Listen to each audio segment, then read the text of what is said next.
कि क्या बताऊं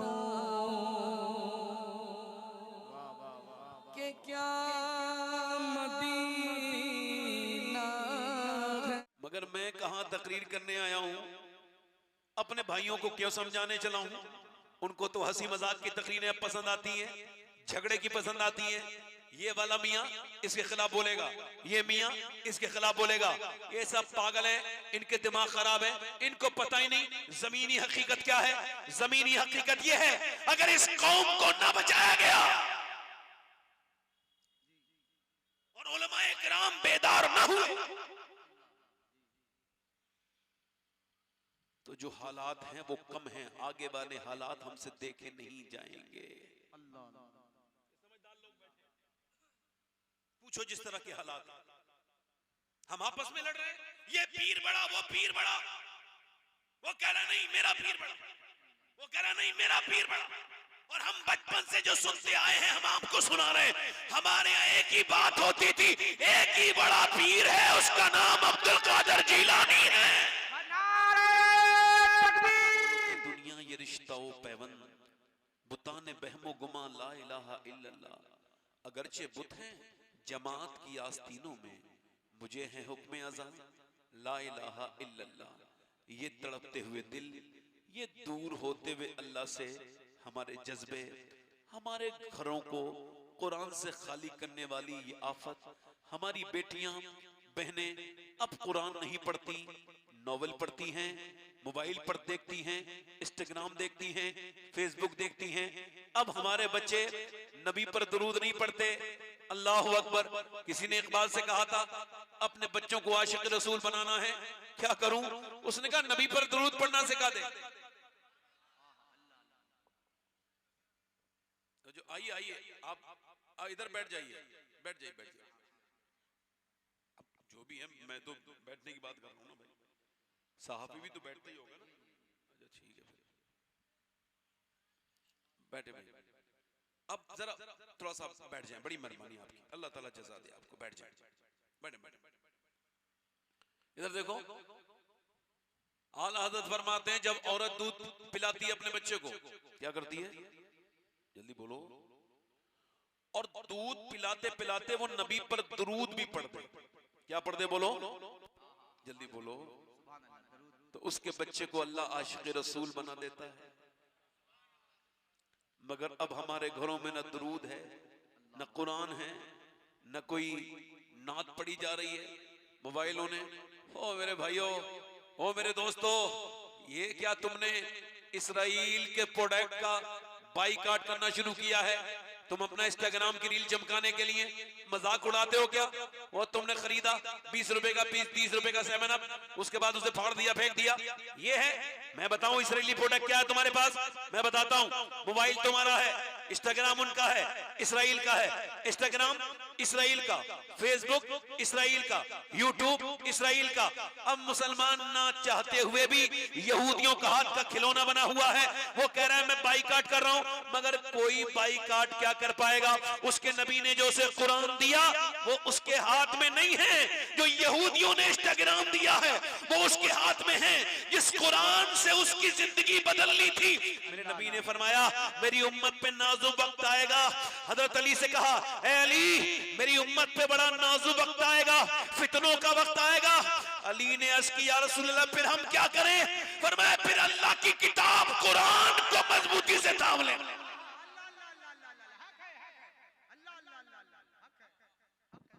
मगर मैं कहां तकरीर करने आया हूं, अपने भाइयों को क्यों समझाने चला हूं।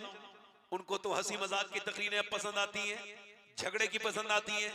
ये वाला मियाँ इसके खिलाफ बोलेगा, ये मियाँ इसके खिलाफ बोलेगा। ये सब पागल हैं, इनके दिमाग खराब है, इनको पता ही नहीं जमीनी हकीकत क्या है। जमीनी हकीकत ये है, अगर इस कौम को ना बचाया गया और उलमाए किराम बेदार ना हुए तो जो हालात हैं वो कम हैं, आगे वाले हालात हमसे देखे नहीं जाएंगे। पूछो जिस तरह के हालात हम आपस में लड़ रहे हैं, ये पीर बड़ा वो पीर बड़ा, वो कह रहा नहीं मेरा पीर बड़ा, वो कह रहा नहीं मेरा पीर बड़ा। और हम बचपन से जो सुनते आए हैं हम आपको सुना रहे हैं। हमारे यहाँ एक ही बात होती थी, एक ही बड़ा पीर है, उसका नाम अब्दुल कादिर जिलानी है। नारे तकबीर, नारे रिसालत, फैज़ाने गौसे आज़म। ई को थोड़ा कम करो मेरे भाई, थोड़ा सा इसका आवाज साफ करो, रिपीट। हो सकता है ये मेरी जिंदगी की आखिरी तकरीर हो। जॉन एलिया ने कहा था, कितने दिलकश हो तुम और कितना दिलजो हूं मैं, क्या सितम है कि हम लोग मर जाएंगे, यूं ही आबाद रहेगी दुनिया, हम ना होंगे कोई हमसा होगा। कैसे कैसे नौजवान निकल गए दुनिया से, दुनिया पे कोई फर्क नहीं पड़ा, रोज मर रहे हैं, जवान बूढ़े दुनियादार समझते हैं बड़ा फर्क पड़ेगा, मैं दुनिया में हूं, तेरे ना तो आने से कोई फर्क पड़ता भाई, ना तेरे जाने से कोई फर्क पड़ेगा। हाँ, हो सकता है ये मेरी जिंदगी की आखिरी तकरीर हो जो मैं कर रहा हूं। अगर ये हो सकता है तो ये भी हो सकता है यहाँ कोई मेरा भाई ऐसा बैठा हो जो आज के बाद नसीहत ना सुन पाए, इसके बाद वो दुनिया से चला जाए। इसी वजह से नबी फरमाते हैं, नमाज जब पढ़ो तो आखिरी समझ के पढ़ो। हजरत सैयदना उवैस करनी नमाज पढ़ते हैं, कैसी नमाज पढ़ते हैं? अल्लाहु अकबर। हुजूर ने फरमाया, मेरा उवैस जन्नत में जाएगा। जरा जोर से बोलो, उवैस जन्नत में लोगों को लेके जाएगा। उवैस की शान ये है। मगर नमाज कैसे पढ़ते हैं? एक दिन खड़े रहते हैं, पूरा दिन पूरी रात निकाल देते हैं और कहते हैं आज आज कयाम की रात है, यानी कयाम की रात। और दूसरे दिन कहते हैं आज रुकू की रात है, तीसरे दिन कहते हैं आज सजदे की रात है। ऐसे एक रकत पूरी करते हैं 3 दिन में।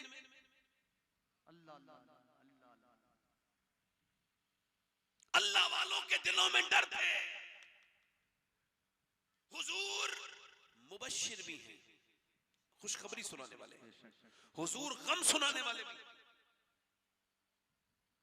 अब हमें खाली ये बात कह दी गई सुन्नियों में नारा लगवा के भाई ये सब जन्नती हैं, तो जो जन्नती हैं उसे क्या जरूरत है नमाज पढ़ने? बोलो भाई, जब पीर साहब ने ठेका ही ले लिया, ठेकेदारी पक्की है। हालांकि जिस तरह के हालात हैं, पीर साहब जन्नत में चले जाएं बड़ी बात है।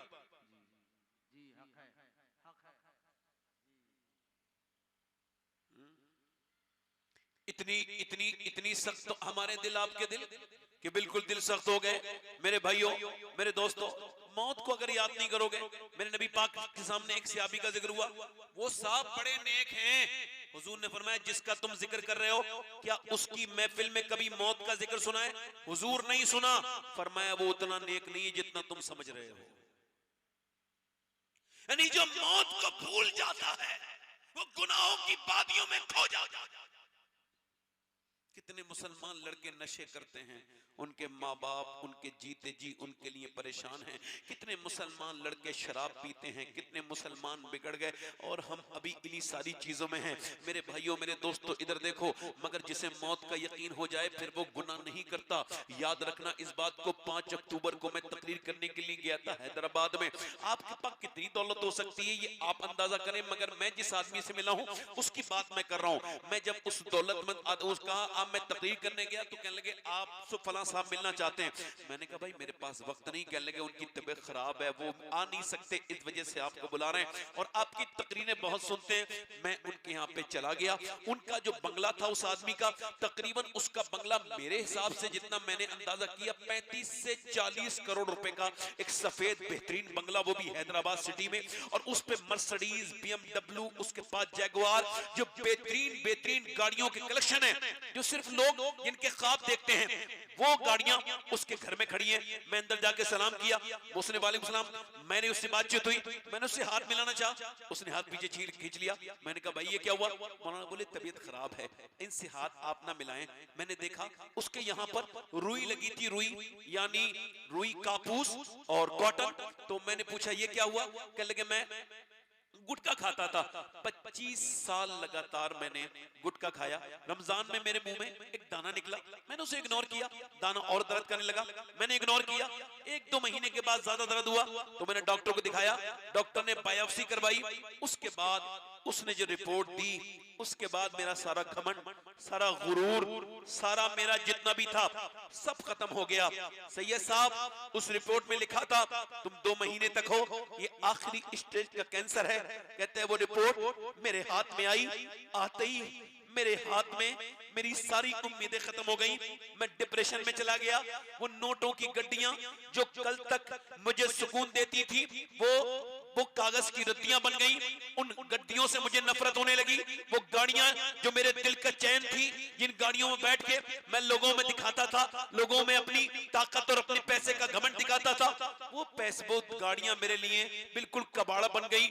मेरे बच्चे मुझे यतीम नजर आने लगे। कहता है सैयद साहब मैं पहले भी नमाज पढ़ता था, मगर अब जब सर सजदे में रखता हूं तो मुझे लगता है जैसे मेरी नमाज कबूल हो रही है। पहले तो गया ऐसे ही आ गया, अब जब सर सजदे में रखता हूं तो कहता हूं मालिक कुछ दिनों के बाद मेरे बच्चे यतीम हो जाएंगे, मेरा जनाजा इसी घर से निकलेगा और फिर मुझे लोग कब्र में रखेंगे, ऊपर से तख्ते लगा के, ऊपर से मिट्टी लगा के, फिर मुझे छोड़ के चले जाएंगे। ऐ मेरे करीम, ऐ मेरे रहीम, मैं जब कब्र में जाऊं तो चूंकि मैं पापी बहुत बड़ा हूं, मैंने बड़े पाप किए, मालिक मुझे माफ कर देना, मेरी खताओं को माफ कर देना। कहता है मैंने बगैर कैंसर की रिपोर्ट के भी नमाज पढ़ी थी, मगर अब जो नमाज पढ़ता हूं ऐसा लगता है मेरा रब मुझसे राजी हो गया है। अल्लाह अकबर। कहता है ये दौलत मुझे किसी काम ना आई, वो गड्डियां मेरे किसी काम ना आई। अल्लाह फरमाता है अल्हाकुमुत तकासुर हत्ता ज़ुरतुमुल मकाबिर कल्ला सौफ़ तअलमून सुम्मा कल्ला सौफ़ तअलमून। अल्लाह फरमाता है तुम्हें गाफिल रखा माल की ज्यादा तलबी ने, पैसा पैसा दिन सुबह शाम पैसा। हुजूर फरमाते इंसान की अल्लाह ताला अगर आदमी इंसान के बच्चे को, अगर इंसान को अल्लाह एक जंगल भर के सोना दे दे तो वो उसको एक दिन में ठिकाने लगाकर फिर दूसरे दिन दूसरा सोने का ढेर ढूंढने के लिए निकलेगा। हुजूर फरमाते इंसान जैसे जैसे बूढ़ा होता है उसके पैसे कमाने की ये जो आदत है ये जवान होने लगती है, इसी गफलत में वो मर जाता है। अल्लाह के रसूल फरमाते हैं, अल्लाह फरमाता है तुम्हें गाफिल लगा माल की ज्यादा तलबी ने, यहां तक कि तुमने कब्रों के मुंह देख लिए। फिर फरमाता है कल्ला सौफ़ तअलमून, हाँ हाँ जान जाओगे। फिर फरमाता है सुम्मा कल्ला सौफ़ तअलमून, यानी सुम्मा अरबी में तब इस्तेमाल होता है जब फिर के माने में, फिर हाँ हाँ जान जाओगे। मौला अली से पूछा गया अल्लाह ने 2 बार कहा जान जाओगे जान जाओगे, मतलब क्या है? फरमाया एक बार कब्र में जानोगे, एक बार हश्र में जानोगे। ये जो तुमने पैसे को सब कुछ समझ रखा है, ये जो तुम्हारी पेशानियां अपने रब के हुजूर नहीं झुकती, तुम क्या समझते हो ये पैसा तुम्हारा हो जाएगा? है मेरे भाइयों, बड़ी बड़े शोहरत वाले लोगों को हमने मरते देखा और मिट्टी में मिलते देखा, ना सिर्फ मिट्टी में मिलते देखा बल्कि उनकी कहानी को हमने खत्म होते देखा। और ऐसे खत्म होते देखा कि मैं गाड़ी चला रहा हूं, रात का वक्त है, 3 बजे का वक्त है, मैं अपनी गाड़ी से वापस आ रहा हूं सफर से कहीं, मुझे याद आया इसी सफर में इसी रोड के करीब एक कब्रिस्तान है, वहां मेरे एक दोस्त का जनाजा मैंने पढ़ा था। वो मेरा एक बड़ा शोहरत वाला दोस्त था, उसकी कब्र वहां पर है। मैंने बरेली के करीब उस गाड़ी को मोड़ा, उस कब्रिस्तान में गया, अंधेरा कब्रिस्तान, जमीन में बैठी हुई कब्रें और एक सन्नाटा, एक सन्नाटा। वो जिनकी जबानें कल तक बहुत बोलती थी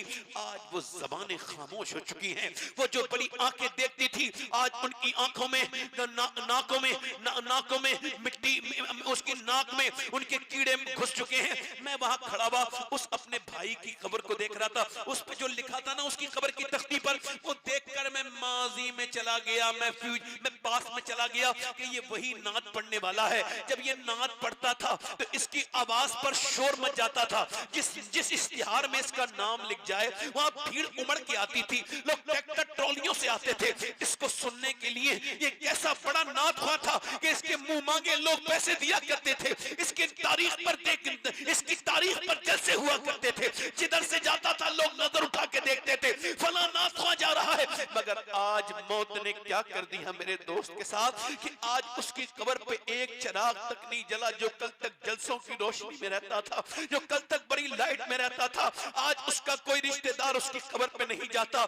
मेरे भाइयों, बड़ी बड़े महलों को ना देखो, अगर तुम्हें इबरत हासिल करनी है तो पोसीदा कब्रों को देखो। बादशाहों के महलों को ना देखो, उनकी पोसीदा कब्रों को देखो। उसका नाम सज्जाद हुसैन निजामी था, वो दुनिया में जिसे कत्ल कर दिया गया था, वो शबाब के आलम में कितना बड़ा नाख़्वा था वो। मगर मियां कोई कुल बाकी रहेगा, ना चमन रह जाएगा, पर रसूलुल्लाह का दीन हसन रह जाएगा। ना तू रहेगा मेरे भाई, ना मैं रहूंगा।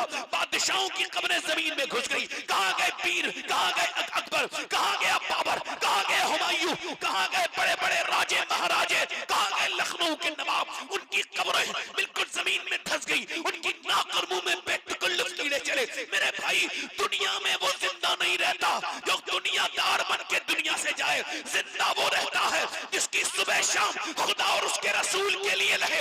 मैं अगर आपको ऐसी जिंदगी देखनी है, उनकी कब्रों में अंधेरे हैं जो दुनियादार थे, मगर जाके तेगे अली की कब्र देखो, अंदर भी उजाला है बाहर भी उजाला है। देखनी है तो जाकर के मोइनुद्दीन अजमेरी की कब्र देखो, बाहर भी उजाला है अंदर भी उजाला है। निजामुद्दीन महबूब इलाही की कब्र देखो, कल भी हुकूमत कर रही थी आज भी हुकूमत कर रही है।